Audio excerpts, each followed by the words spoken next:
Hi guys, it's me again. This week I wanted to focus on something that's a little more relevant just right now. So we saw that the Hep B vaccination has changed for newborns.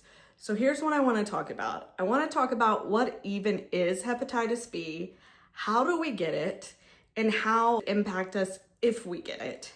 It can help us make better decisions for our babies and children.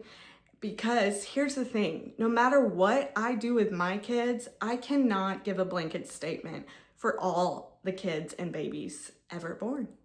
We all have different circumstances, and unfortunately, there are babies brought home to conditions where they do need protection from hepatitis B. And so by giving you this information, it gives you the opportunity to make the best choice for your family and what you feel comfortable with, because we may or may not all need it. So let's dive into it. I'm Sarah. I have been a nurse for over 10 years with babies in the NICU and the Well Baby Nursery. I'm also a lactation consultant, and if you like my channel, please don't forget to follow, like, and subscribe. So hepatitis B is like the other hepatitis A and C. It just is transmitted and works a little differently, but it directly affects someone's liver. Another thing about hepatitis B is if you do get infected, it can be a short infection that is done and gone, or it can turn into a chronic infection, which is the major problem that again is going to affect your liver long term. So here is how hepatitis B is transmitted. If mom is infected with hepatitis B, she can transmit it to the baby and also be transmitted through unclean needles. So healthcare workers, drug users, anyone that is around a needle with the potential to be unsanitary. It can also be transmitted through sexual open cuts, and exposure to blood. So all of those things are how we get hepatitis B.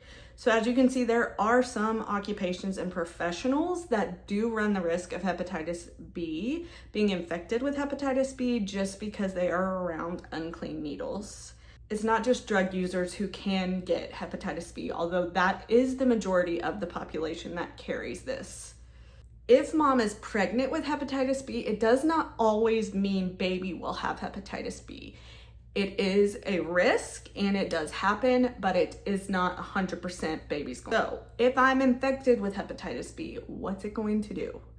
Here's what it's going to. It's going to attack your liver, no matter if it's short-lived or a long-term illness. It's going for your liver. People can fight it off and they're going to fully recover and never think about it again. Others develop what's called chronic hepatitis B, which means long-term. Chronic hepatitis B can lead to liver scarring, liver failure, and liver cancer. And this is where it gets serious. How do I know I have hepatitis B? It's going to be mainly through the symptoms you show.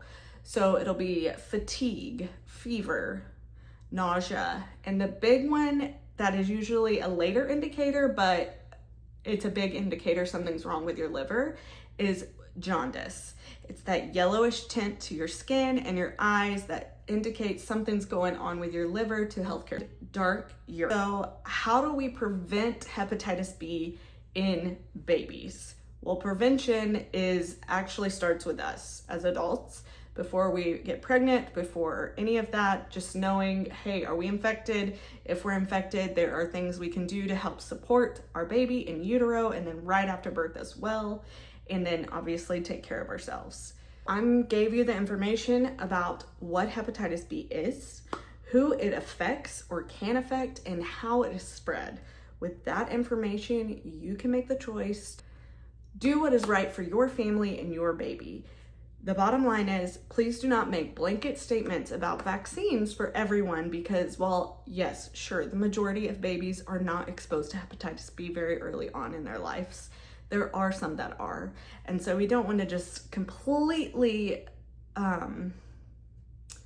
rule out why this vaccine may be needed for a small percentage of people.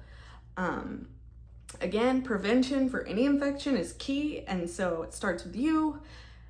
Don't share dirty needles. Don't watch bodily fluids if you're a healthcare worker or around those types of settings.